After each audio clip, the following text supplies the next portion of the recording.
Hello दोस्तों, बेलिज्म academy YouTube channel में आपका फिर से बहुत बहुत स्वागत है। दोस्तों, आज के इस वीडियो में हम पर्यावरण के मोस्ट इंपॉर्टेंट क्वेश्चंस को सॉल्व करने वाले हैं, जो कि आपके यूपी टेट 2021 साथ के जूनियर सुपर टेट के लिए मोस्ट इंपॉर्टेंट है। दोस्तों, इस वीडियो में मैंने सारे क्वेश्चन सेलेक्टेड लिए हैं, जो कि आपके सिलेबस पर बेस्ड होंगे, साथ ही साथ आपके प्रीवियस ईयर क्वेश्चन पर बेस्ड होंगे। तो वीडियो को ध्यान से देखिएगा और वीडियो के लास्ट में मुझे जरूर बताइएगा कि आज के इस वीडियो में आपके कितने क्वेश्चन सही हुए। तो बिना देरी करते हुए चलिए शुरू करते हैं सबसे पहले क्वेश्चन से। सबसे पहला क्वेश्चन आपके सामने है, निम्न में से कौन सा सुमेलित नहीं है। यहाँ पर भारतीय संविधान के भाग दिए गए हैं और वह भाग किससे संबंधित है उसके बारे में दिया गया है। आपको बताना है कि कौन सा ऑप्शन इसमें गलत है। ऑप्शन ए है भाग 1 संघ और उसका राज्य क्षेत्र, ऑप्शन बी है भाग 2 नागरिकता, ऑप्शन सी है भाग 3 राज्य के नीति निर्देशक तत्व, ऑप्शन डी है भाग 6 राज्य सरकारें।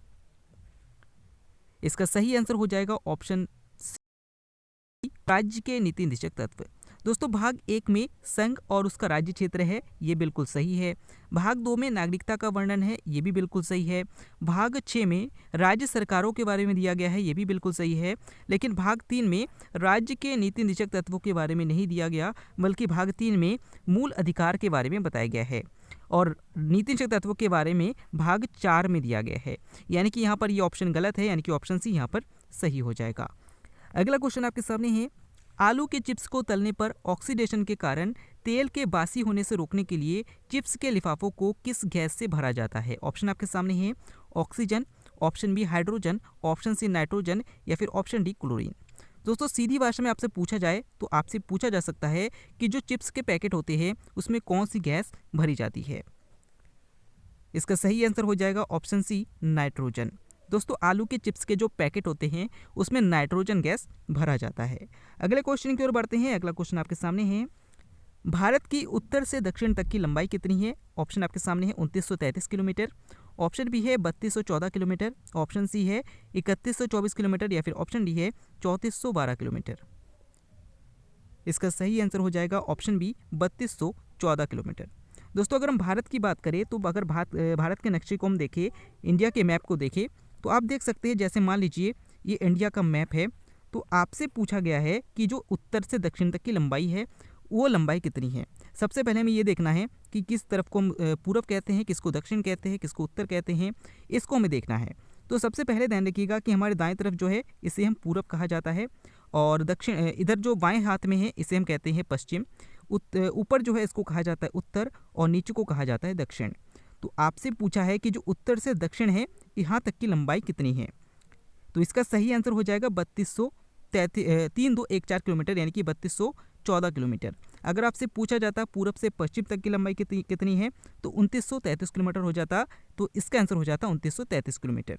आपसे ऑप्शन दिया गया है, आपको ऑप्शन दिया गया है यहाँ पर 3214 किलोमीटर, ऑप्शन बी में है, यानी कि ऑप्शन बी यहाँ पर सही हो जाएगा।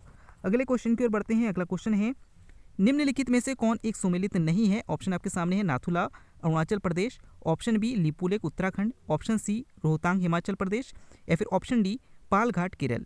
यहाँ पर दर्रे दिए गए हैं और वो किस राज्य में स्थित है वो दिया गया है, लेकिन कौन सा ऑप्शन गलत है वो आपको बताना है। इसका सही आंसर हो जाएगा ऑप्शन ए नाथुला अरुणाचल प्रदेश। दोस्तों, लिपुलेख दर्रा उत्तराखंड में है, ये बिल्कुल सही है। रोहतांग दर्रा हिमाचल प्रदेश में है, ये भी बिल्कुल सही है। पालघाट दर्रा केरल में है, ये भी बिल्कुल सही है। लेकिन नाथुला दर्रा जो है वो सिक्किम में है, अरुणाचल प्रदेश में नहीं है, यानी कि ऑप्शन ए यहाँ पर सही हो जाएगा। अगले क्वेश्चन की ओर बढ़ते हैं। अगला क्वेश्चन आपके सामने है, भारत में वृक्षारोपण उत्सव जिसे वन महोत्सव के नाम से जाना जाता है, आपको बताना है कि इसके जन्मदाता कौन है। ऑप्शन आपके सामने है, Mahatma Gandhi, option B Vinoba Bhave, option C के एम मुंशी या फिर ऑप्शन डी जवाहरलाल नेहरू। दोस्तों, वन महोत्सव जो कि 1 से 7 जुलाई तक मनाया जाता है और इसको प्रारंभ करने का श्रेय जो है वो के एम मुंशी को जाता है, यानी कि ऑप्शन सी यहाँ पर सही हो जाएगा। अगले क्वेश्चन की ओर बढ़ते हैं। अगला क्वेश्चन है, निम्न में से कौन पक्षियों का महाद्वीप के नाम से जाना जाता है। यानी कि आपको बताना है किस महाद्वीप को पक्षियों का महाद्वीप कहा जाता है। ऑप्शन आपके सामने है, यूरोप, ऑप्शन बी ऑस्ट्रेलिया, ऑप्शन सी दक्षिणी अमेरिका या फिर ऑप्शन डी एशिया। इसका सही आंसर हो जाएगा ऑप्शन सी दक्षिणी अमेरिका। दोस्तों, दक्षिणी अमेरिका को पक्षियों का महाद्वीप कहा जाता है क्योंकि यहाँ पर सबसे अधिक पक्षियाँ पाई जाती है। अगर आपसे पूछा जाता है यूरोप महाद्वीप को किस महाद्वीप के नाम से जाना जाता है तो इसे प्रायद्वीपीय महाद्वीप कहा जाता है या फिर इसे मरुस्थल विहीन महाद्वीप कहा जाता है, क्योंकि इस पर एक भी मरुस्थल नहीं पाया जाता है। ऑस्ट्रेलिया को क्या कहा जाता है? तो ऑस्ट्रेलिया को प्यासी भूमि का देश कहा जाता है और एशिया को सभ्यताओं का पालना या फिर महाद्वीपों का महाद्वीप कहा जाता है, क्योंकि ये सबसे बड़ा महाद्वीप है।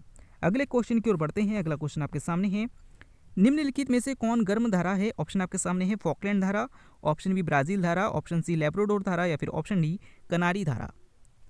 इसका सही आंसर हो जाएगा ऑप्शन बी ब्राजील की धारा। दोस्तों सबसे पहले हमें ये समझना है कि गर्म गर्म धारा कौन सी है और ठंडी धारा कौन सी है, किसे कहा जाता है, ये हमें समझना है। मान लीजिए कि हमारी ये पृथ्वी है और आपको पता है कि पृथ्वी का जो ध्रुव है, दोनों ध्रुवों पर जो क्षेत्र होता है वो बहुत ठंडा होता है और जो इक्वेटर है, जो बीच का बिल्कुल क्षेत्र है, वहाँ पे गर्म क्षेत्र होता है, ठीक है ना। तो जो जलधारा ध्रुवों से यहाँ से भूमध्य रेखा की ओर आती है तो वो जलधारा ठंडी होती है और जो जलधारा भूमध्य रेखा से ध्रुवों की ओर जाती है वो गर्म होती है, ठीक है ना। तो आपसे ये पूछा है कि कौन सी जलधारा गर्म जलधारा है, यानी कि भूमध्य रेखा से ध्रुवों की ओर जाने वाली जलधारा है। तो इसका सही आंसर है ऑप्शन बी ब्राज़ील धारा। ये एक एकमात्र ऐसी धारा इसमें दिए गए ऑप्शन में से जो कि गर्म जलधारा है। अगले क्वेश्चन की ओर बढ़ते हैं। अगला क्वेश्चन आपके सामने है, सार्क का मुख्यालय कहाँ पर स्थित है? ऑप्शन आपके सामने है काठमांडू, ऑप्शन बी नई दिल्ली, ऑप्शन सी इस्लामाबाद या फिर ऑप्शन डी ढाका। इसका सही आंसर हो जाएगा ऑप्शन ए काठमांडू। दोस्तों सार्क का मुख्यालय काठमांडू में है। अगर आपसे पूछा जाता है सार्क की स्थापना कब हुई थी, तो 1985 में हुई थी। अगर आपसे पूछा जाता है इसमें देशों की संख्या कितनी है, इसमें कितने सदस्य देश है, तो 8 सदस्य देश है। अगर आपसे पूछा जाता है अंतिम सदस्य देश कौन सा है, तो अफगानिस्तान है। तो ये क्वेश्चन भी आजकल पूछा जा रहा है कि सार्क में शामिल होने वाला अंतिम देश कौन सा है, तो अफगानिस्तान है। इसको भी ध्यान रखिएगा। अगले क्वेश्चन को बढ़ते हैं। अगला क्वेश्चन है, किस नदी पर विश्व का सबसे बड़ा नदी द्वीप स्थित है? ऑप्शन आपके सामने है Nile, option B Amazon, option C Brahmaputra या फिर ऑप्शन डी सिंधु। दोस्तों अगर आपसे पूछा जाता है विश्व का सबसे बड़ा नदी द्वीप कौन सा है, तो माजुली है। कौन सा है? माजुली है। और ये किस नदी पर स्थित है, तो आपको पता होना चाहिए ये ब्रह्मपुत्र नदी पर है। और अगर आपसे पूछा जाता है ये भारत के किस राज्य में स्थित है, तो असम राज्य में स्थित है। मोस्ट इंपॉर्टेंट क्वेश्चन है, याद रखिएगा। अगले क्वेश्चन करते हैं। अगला क्वेश्चन है, मानव शरीर का सामान्य तापक्रम 98.4 डिग्री फ़ारेनहाइट है। आपको बताना है ये किस सेल्सियस में किसके बराबर होता है। इसका सही आंसर हो जाएगा ऑप्शन बी 36.89 डिग्री सेंटीग्रेड। दोस्तों मानव शरीर का तापमान अगर आपसे फ़ारेनहाइट में पूछा जाता है तो 98.4 डिग्री फ़ारेनहाइट होता है, और अगर आपसे सेल्सियस में पूछा जाता है तो 36.89 डिग्री सेल्सियस होता है। याद रखिएगा, इंपॉर्टेंट है। अगले क्वेश्चन की ओर बढ़ते हैं। अगला क्वेश्चन है, गाय और भैंस के थनों में दुग्ध उतारने के लिए किस हार्मोन की सुई लगाई जाती है? ऑप्शन आपके सामने है somatotropin, option B oxytocin, option C interferon या फिर ऑप्शन डी इंसुलिन। इसका सही आंसर हो जाएगा ऑप्शन बी ऑक्सीटोसिन। दोस्तों गाय और भैंस के थनों में दुग्ध उतारने के लिए ऑक्सीटोसिन की सुई लगाई जाती है। अगर आपसे पूछा जाता है मनुष्य में ये किस ग्रंथि से निकलती है, तो याद रखिएगा ये आपके पीयूष ग्रंथि से निकलता है, ठीक है ना। तो अगर आपसे पूछा जाता है ऑक्सीटोसिन हार्मोन किस ग्रंथि से निकलता है, तो पीयूष ग्रंथि से निकलता है। अगले क्वेश्चन की ओर बढ़ते हैं। अगला क्वेश्चन है, मानव गुर्दे यानी कि किडनी में बनने वाली पथरी प्रायः बनी होती है। आपको बताना है कि किडनी में जो पथरी होती है वो किसकी बनी होती है। ऑप्शन आपके सामने है कैल्शियम ऑक्सलेट की, ऑप्शन बी सोडियम एसिटेट की, ऑप्शन सी मैग्नीशियम सल्फेट की या फिर ऑप्शन डी कैल्शियम की। इसका सही आंसर हो जाएगा ऑप्शन ए कैल्शियम ऑक्सलेट की। दोस्तों मनुष्य का जो गुर्दा होता है उनकी संख्या 2 होती है, और अगर आपसे पूछा जाता है इसकी पथरी किसकी बनी होती है, तो कैल्शियम ऑक्सलेट की बनी होती है। और आपको पता होना चाहिए कि किडनी में लगभग लाखों नलिकाएं पाई जाती है जो कि पतली पतली होती है, और इसे नेफ्रॉन सिस्टम कहा जाता है। तो अगर आपसे पूछा जाता है नेफ्रॉन सिस्टम किससे संबंधित है, तो गुर्दे से यानी कि किडनी से संबंधित है। अगले क्वेश्चन को पढ़ते हैं। अगला क्वेश्चन आपके सामने है। क्वेश्चन है, रतौंधी की कमी के कारण होती है। आपको बताना है कि रतौंधी किस विटामिन की कमी के कारण होती है। ऑप्शन आपके सामने है vitamin B12, option B vitamin A, option C है विटामिन सी या फिर ऑप्शन डी है विटामिन ई। इसका सही आंसर हो जाएगा ऑप्शन बी विटामिन ए। दोस्तों विटामिन ए की कमी से रतौंधी रोग हो जाता है, विटामिन बी की कमी से बेरी रोग हो जाता है, विटामिन सी की कमी से स्कर्वी रोग हो जाता है, और विटामिन ई की कमी से स्किन संबंधी बीमारी हो जाती है।